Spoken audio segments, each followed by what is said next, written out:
Salam sejahtera tuan-tuan dan puan-puan rakyat Malaysia yang dihormati sekalian. Masih lagi bercerita tentang kes penderaan Bella yang didakwa telah dilakukan oleh pengasas rumah bonda, iaitu Siti Bainun.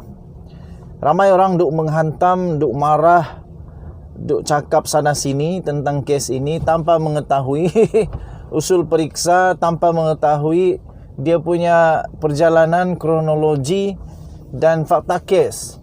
Jadi kali ini saya nak berkongsi kepada rakyat Malaysia yang bagaimana perjalanan ataupun kronologi kes ini, supaya kita lebih mengetahui fakta sebenar. Jadi supaya kita lebih tahu bila kita menghentam ke, menolong ke, apa sajalah yang kita lakukan, kita tahu apa yang sebenarnya berlaku. Dan kita tidak terlalu emosi. Marah ya betul, tapi jangan marah, jangan kita bercakap dengan emosi semata-mata tanpa kita tahu fakta sebenar, asal usul cerita tersebut. Jadi saya dapat buat kajian, mendapati bahawa 70% rakyat Malaysia yang marah ini tanpa mengetahui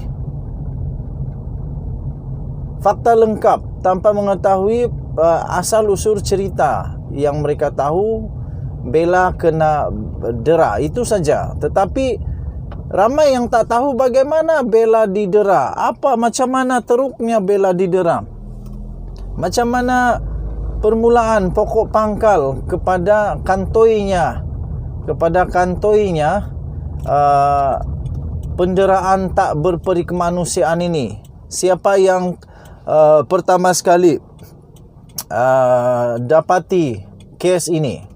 Okey, jadi itulah yang saya akan kongsikan kepada tuan-tuan dan puan-puan untuk video pada kali ini, iaitu bagaimana sebenarnya kes ini terbongkar, bagaimana sebenarnya kes ini menjadi viral, dan apa sebenarnya, berapa terukkah penderaan ini telah dilakukan oleh mereka yang memang tak berperikemanusiaan langsung.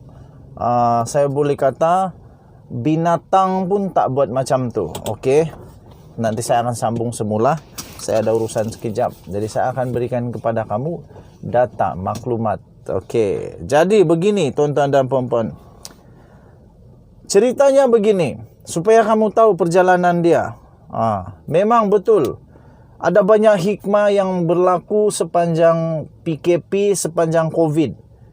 Antara hikmah yang berlaku adalah kes penderaan Bella ini, di mana tuan-tuan dan puan-puan, kerana ada seorang, ada staf, ada kalau pekerja di rumah penjagaan yang disebut rumah bonda itu, maka pekerja dari pihak perubatan telah datang untuk pergi ke sana kerana ada aduan jangkitan COVID-19. Jadi ada hikmah di sebalik itu. Apabila mereka tiba di sana, mereka dapati ada seorang kanak-kanak remaja, sebenarnya sudah remaja sebab sudah 13 tahun. Ada seorang remaja dengan sindrom Down bernama Bella. Apabila pihak pemeriksaan itu datang, mereka dapati dia sangat teruk, berluka sana sini dan macam-macam lagi. Jadi bila kelecuran itu disiasat, yang teruk di dada, tuan-tuan dan perempuan, di dada ada kelecuran, di dada, di tangan dan di leher. Waduh, bayangkan itu kalau terjadi kepada anak kita, apa rasanya? Jadi mereka telah pergi ke sana dan anak itu, Bella, dibawa ke hospital Kuala Lumpur bagi lawatan. Pemeriksaan lanjutan mendapati sebenarnya rumah bonda ini baru dalam proses pendaftaran. Waduh, baru dalam proses pendaftaran untuk menjadi pusat penjagaan yang sah. Dah belum dapat lesen, dah jadi macam tu. Nanti dapat lesen tak tahulah apa jadi lagi. Kes itu mendapat perhatian apabila inilah seorang aktivis sosial. Namanya ialah Mona Dean. Aktivis sosial inilah yang memulakan. Terima kasihlah kepada Mona Dean kerana dia telah menyebarkan penemuan itu di media sosial dan terus tular di media sosial, dan kemudian beliau membuat satu pakatan, iaitu nama dia Gerakan Menuntut Keadilan untuk Membela Nasib Mangsa. Itu ceritanya. Jadi pada 20 Ogos, Siti Bainun mengaku tidak bersalah. Siti Bainun mengaku tidak bersalah atas dua pertuduhan, iaitu mengabai dan mendera. Okey, pengabaian dan penganiayaan, maafkan saya. Pengabaian dan penganiayaan terhadap Bella berdasarkan Seksyen 31(1)(e) Akta Kanak-Kanak 2001 dalam sesi pendakwaan itu. Dan beraninya Siti Bainun, dia juga mengancam untuk mengambil tindakan perundangan berkenaan dengan pihak luar yang dikatakan telah memutar belit maklumat kes itu dengan menggunakan istilah yang kurang tepat. Siti Bainun sekali lagi walaupun begitu didakwa pada November. Pada November, dan walau bagaimanapun diikat jamin dengan RM5,000. Okey, kemudian perbicaraan kes mula dilakukan pada Mac 2022. 30 Mac 2022, 34 saksi telah memberi keterangan di Mahkamah di Kuala Lumpur.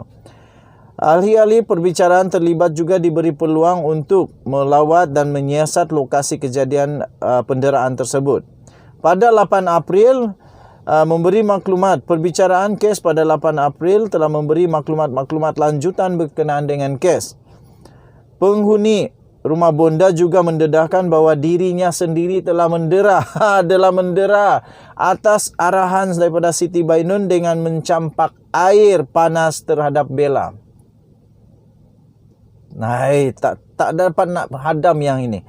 Perbicaraan susulan mendedahkan pelbagai jenis penderaan oleh Siti Bainun, seperti dipaksa makan 20 biji cili sehari dan layanan seperti hamba abdi terhadap penghuni rumah bonda.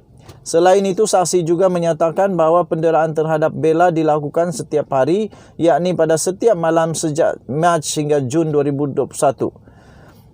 Okey, banyak isu yang timbul. Antara isu yang timbul adalah isu yang timbul dalam perbicaraan Siti Bainun ialah kebimbangan konflik kepentingan politik. Siti Bainun pernah menjadi naib ketua Puteri UMNO bahagian kawasan Ampang, meskipun tidak lagi menjawat jawatan itu setakat waktu kes. Dalam hal itu, pihak Puteri UMNO menafikan sebarang bentuk kompromi terhadap Siti Bainun selaku figura pertubuhan itu. Pengasas bersama rumah bonda iaitu Syed Azmi Al-Hasbi turut menjadi subjek kebimbangan konflik kepentingan oleh kerana jawatannya sebagai penasihat Mahkamah Kanak-Kanak Wilayah Persekutuan Kuala Lumpur serta ahli pemegang amanah Yayasan Kebajikan Negara. What the fish? Selain itu, persoalan juga timbul tatkala satu lagi kes kematian terbongkar dalam sejarah penubuhan rumah bonda yang melibatkan seorang kanak-kanak lelaki pada pada Mei 2020, yakni persoalan ketiadaan tindakan pihak berkuasa untuk menghentikan rumah bonda meskipun dengan kes terdahulu itu. Satu lagi isu timbul ketika perbicaraan dengan seorang peguam bela Siti Bainun mendedahkan pemeriksaan soal balas terhadap saksi di media sosial. Seterusnya menerbitkan kebimbangan pengandaian etika perundangan demi kepentingan awam atau pribadi. Walau bagaimanapun, peguam bela mempertahankan perlakuannya dengan hujah bahawa perbicaraan itu dibuat secara terbuka, tetapi didedahkan secara tak lengkap sehingga menjadi tak neutral lalu memburukkan Siti Bainun. Okey, jadi banyak rujukan. Saya ambil ini daripada Wikipedia. Kamu boleh masuk dalam Wikipedia. Rujukannya banyak. Jadi saya fikir ini bukan dibuat-buat. Ada 18 reference telah dibuat oleh Wikipedia sebelum artikel ini dikeluarkan. Jadi tuan-tuan dan puan-puan, kamu komenlah. Apa pendapat kamu? Denyut Nadi Suara Rakyat bergema di channel ini. Kita jumpa lagi. Selamat pagi Malaysia. Bye-bye.